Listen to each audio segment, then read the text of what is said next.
So the HBCU, Tuskegee University, is actually in the news, and there's a lot of controversy to what President Mark Brown had to say, because Dr. Brown, he doesn't like what he's been seeing in class. People been coming to class with bonnets on, do-rags, just looking any old kind of way. And so he wanted to kind of clean up the image of Tuskegee University. So let's go ahead on and read exactly what he said. And let's go ahead on and address this, because there's a lot of this I agree with, maybe a little bit I don't agree with, but let's check it out. All right, we're going to read it verbatim. Dear Tuskegee University students, we are excited to welcome you to Tuskegee University next month as you are arriving at an extraordinary time in university history. Tuskegee has entered its Renaissance era of transformation and renewal, and we are expecting a 32-year new student enrollment high in August. Tuskegee is focused on challenging you academically with resources to ensure graduation while preparing you for the workplace. You're required to find internships in the area of interest, identify certifications to enhance professional skills, and develop a resume. It said there are more than 30 certifications you can get at Tuskegee at no additional cost. So that means free. You must also visit the University Career Center in the Kennedy Hall. It is there where you will be able to connect with potential employers, internships, and learn more about career opportunities long before your senior year. You cannot wait until you're a senior to focus on your career options. Now, here's the main part that people have been talking about. The university has developed a new policy for student attire on campus, classroom attendance, and cell phone use in the classrooms.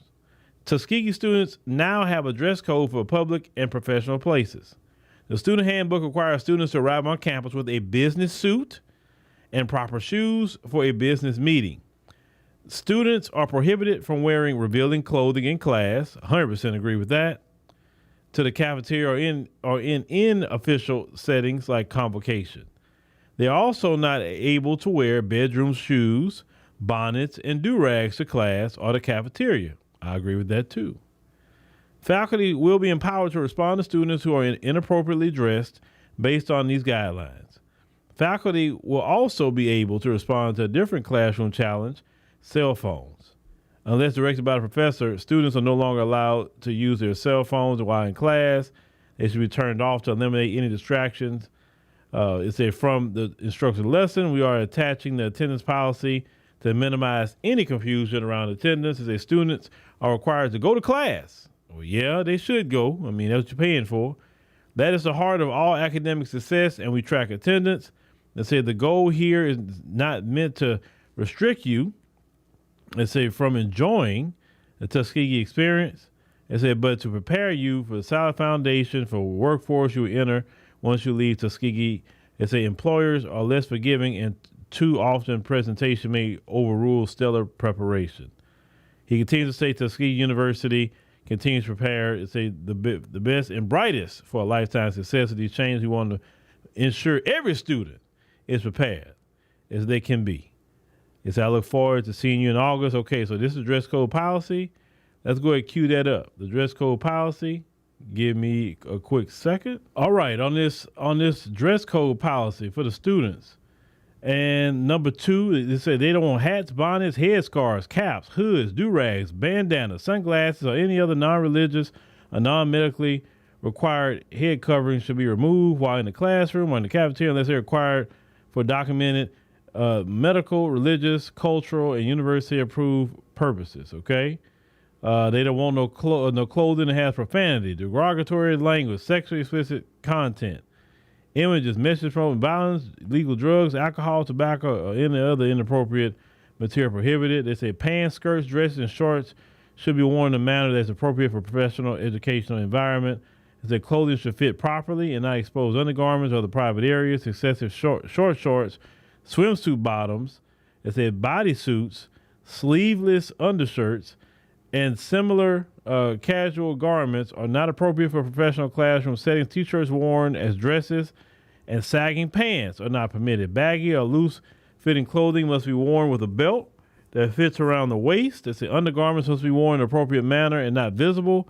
Clothing is with rips, tears, or holes that expose underwear or any inappropriate parts of the body are not permitted. Footwear must be appropriate for the instructional setting.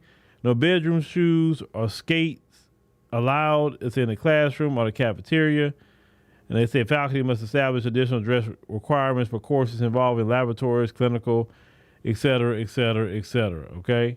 They also talked about the clothing got to be clean, neat, and appropriate for academic professional settings. It's entirely excessively revealing, excessively tight, transparent, otherwise inconsistent with professional environment. Is not appropriate for any or other apparel or appearance that could be distracting in the classroom. Examples not limited to clothes that expose the midriff, chest, undergarments, tops that show cleavage, or excessive portions of the chest, back, or sides. Now, that dress code that they're talking about right there, I 100% support that because I know exactly how they're dressing, and that is not a way you're supposed to dress in class. Now, in a perfect world, this is what I would have said. Hey, when you come to class, you're going to wear either, they mentioned a business suit. That's okay, I guess. I wouldn't go that far with college students. But I would say this much, college shirt, like a school shirt, school T-shirt, some sort of school attire. Jeans, like you said, jeans that fit you. It could be slacks that fit you, whatever the case may be, and some decent shoes or whatever. But I know you're talking about the bodysuits. I know how these women wearing it. They put on these bodysuits and they got it halfway zipped down, showing all their chest and all this. I don't know why. I don't know why they don't feel a certain way about showing their body like that. I'm like, you don't think to cover yourself up to make yourself look, presentable? But people get mad about this, but I'm not upset with that at all. I think it's ridiculous. It is utterly ridiculous. I know exactly what he's talking about because they're wearing that mess in society.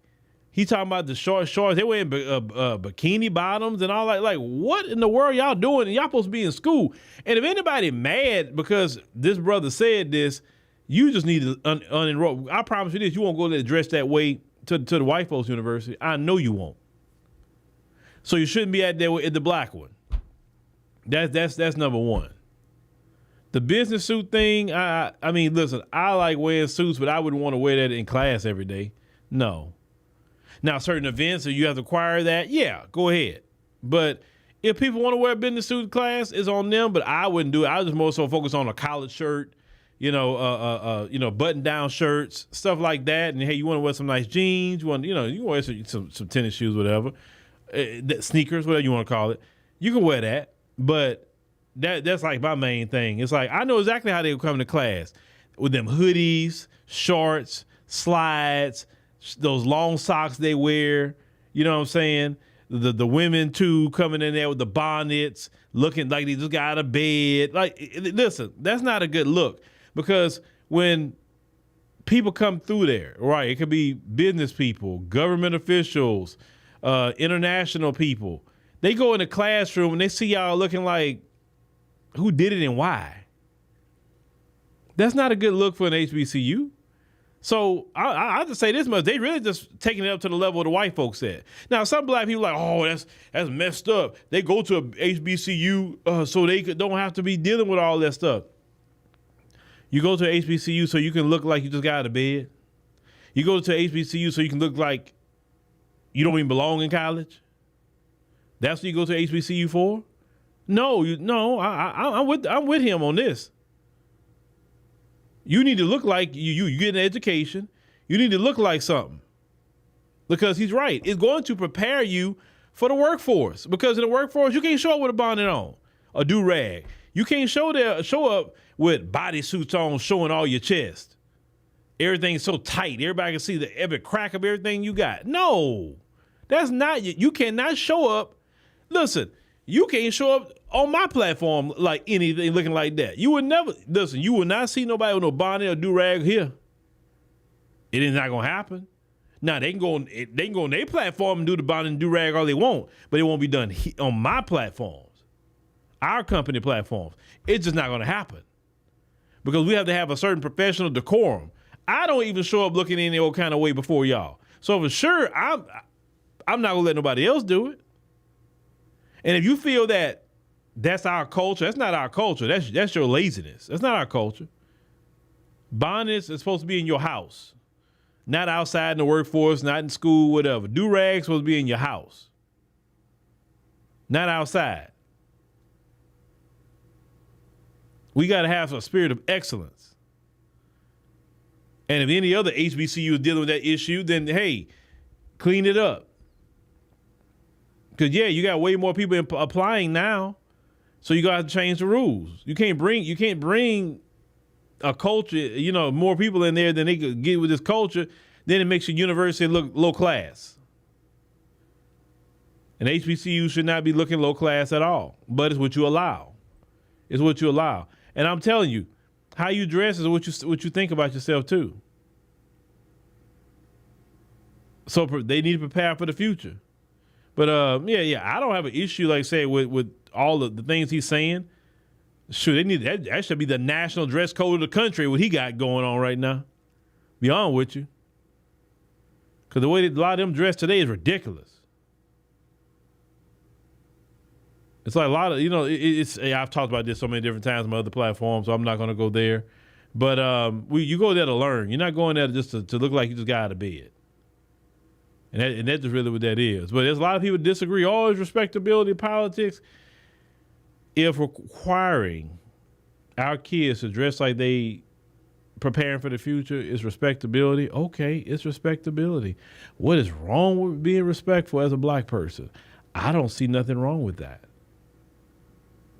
I don't see nothing wrong with it. There's something wrong with you that's talk like that. And the crazy part is you have some people that got professional jobs that will say that, oh, nothing wrong with that. It's okay. You can't do that on your job. So why are you trying to sit up here and want these kids to continue to do it? No, that brother doing this job. But let me know what y'all think about that. Because, they been need to crack down on their dress code.